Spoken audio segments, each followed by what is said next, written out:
Ja, hallo und willkommen aus meinem Man Cave.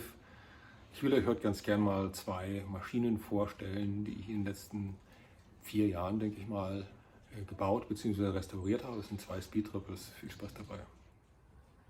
Kurzer Blick auf das Motorrad als Ganzes. Das Projekt hat mich 2 Jahre gekostet, fast hätte ich gesagt Lebenszeit. Es begann mit einem Motor und auf diesem Motor habe ich dann das gesamte Motorrad aufgebaut. So, hier vielleicht ein paar Details dazu, wenn ich einfach mal beim Motor anfange, bei den Dingen, die man nicht sieht. Der Motor ist revisioniert. Das bedeutet, der Zylinderkopf ist gemacht, optimiert, neue Ventilschaftdichtungen, neue Steuerkette und so weiter. Also alles da komplett neu. Kühlerschläuche. Das kleine Teil, was man hier sieht, ist ein Temperaturfühler für die neuen Instrumente. Dazu gleich mehr. Ja, wenn wir vorne anfangen, dann sieht man schon, die Gabel schaut ein bisschen anders aus. Das ist eine Seriengabel, hat aber DLC-beschichtete Tauchrohre und wenn man ganz genau hier oben hinsieht, dann erkennt man, da ist irgendwas nicht serienmäßig. Genau, da ist eine Cartridge drin und zwar eine Matrix Cartridge, die komplett verstellbar ist natürlich. Und das Grüne hier sieht man auch, SKF Simmeringe, auch von der guten Sorte. Weiter unten eins der Highlights des Aufbaus, die Behringer Bremsanlage. Dabei handelt es sich um eine 6-Kolbenanlage auf beiden Seiten auf 310 mm Scheiben, also eigentlich auch eine ganz ordentliche Angelegenheit. Auf dieser Seite weiter hinten Fußrasten LSL, dann Kettenrad von Sitter mit der 25er Kette dran, ganz hinten drin versteckt sieht man das Federbein von Wilbers.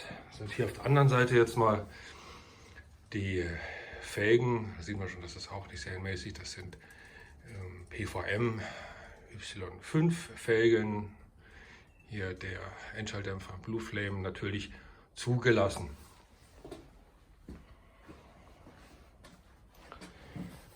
Weiter unten, man erkennt auch, dass die Krümmeranlage nicht serienmäßig ist. Die Führung ist zwar einigermaßen nah am Original, aber man erkennt auch schon hier am Krümmer, das ist ein ganz anderer Aufbau. Das ist tatsächlich eine handgefertigte, sonderangefertigte Krümmeranlage von MHB.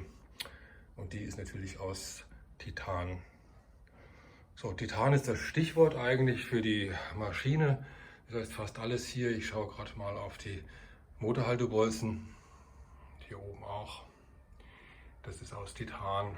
Das heißt, da ist also nichts in Stahl mehr oder sehr, sehr wenig noch. Weiter oben, vielleicht eins der am meisten sichtbaren Highlights ist die Lackierung. Die ist in Candy Rot, schwarz mit silbernem Streifen. Die ist von RH Lacke, also ein Sonderlack an der Stelle. Das ist noch Nitro-Lacke, keine Wasserlacke.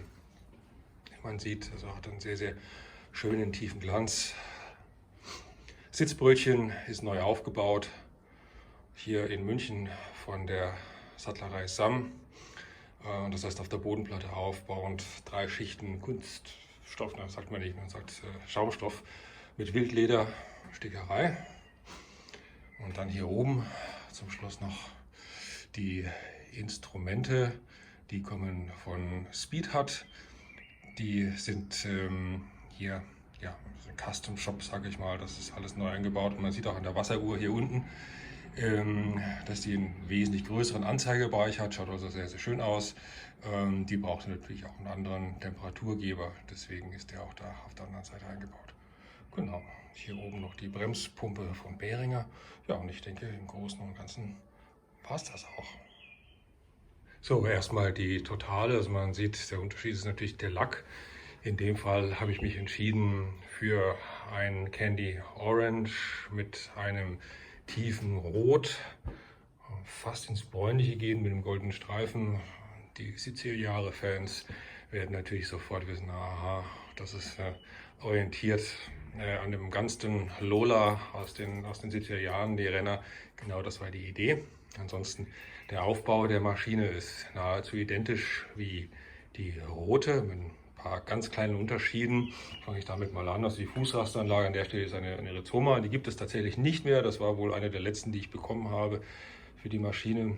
Aber auch hier der Motor ist tatsächlich fast serienmäßig, hat etwas andere Nockenwellen drin mit einem leicht höheren Hub. Die Kenner wissen mit der Bezeichnung gelbe Nockenwellen vielleicht was anzufangen. Gelbe Farbmarkierung. Auch hier Silikonkühlerschläuche. Auch hier natürlich alle Achsen, Motorhaltebolzen aus Titan.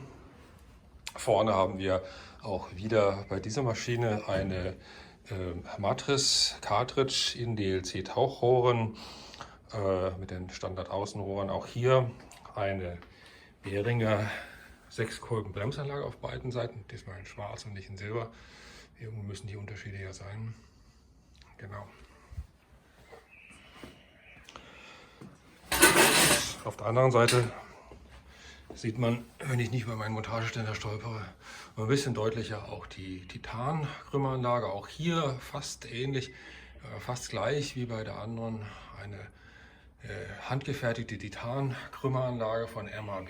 Der Unterschied ist hier eine leicht andere Führung der Krümmerrohre und auch ein leicht anderer Sammler. Ich schaue mal, ob ich da hinkomme mit der Kamera. Das sieht man hier vielleicht ein bisschen besser. Und was auch deutlich wird, wenn man es ein bisschen von weiter weg betrachtet, dass tatsächlich eine deutlich engere Führung der Krümmerrohre um den Motor herum, also das ist noch ein bisschen optimiert. Das ist tatsächlich die zweite Krümmeranlage, die MAB gemacht hat, und da sind natürlich die Erfahrungen aus der ersten Anlage mit eingeflossen. Und entsprechend ist das ein bisschen anders. Der Schalldämpfer, auch hier ein Blue Flame mit EG-ABE, sitzt etwas weiter oben an der Halterung. Ja, auch hier an der Mark I PVM-Felgen und natürlich, was ich vorhin bei dem anderen Video vergessen habe zu erwähnen, auch hier alle Muttern, Achsen, beispielsweise hier die Schwingenachse und auch die Motorhaltebolzen natürlich auch aus Titan. Teilweise sind Sonderanfertigungen, weil eben das so nicht auf dem Zubehörmarkt zu bekommen ist. Also vorne die Vorderradachse oder die Schwingenachse hier. Ja, das ist im Wesentlichen die Mark I mit ihrer etwas anderen Lackierung. Man sieht einige Details, die jetzt optisch vielleicht dem einen oder anderen Schluck aufbereiten. Das ist hier der Tankring oder die Handguards. Und das liegt daran, dass diese Maschine tatsächlich meine Tourenmaschine ist. Also da ist meistens ein Tankrucksack drauf und die Handguards eben deswegen, weil ich dann doch gerne mal noch bis in den Oktober hinein in die Dolomiten fahre und dort meine Runden drehe, auch wenn es mal ein bisschen kühler ist. So, solange es windstill ist, mal ein ganz kurzer Blick auf den Lack der beiden Maschinen. Also hier die Mark II in Rot und Schwarz. Das sieht man einigermaßen. Und dann hier auf der anderen Seite die Mark I in Orange mit Dunkelrot.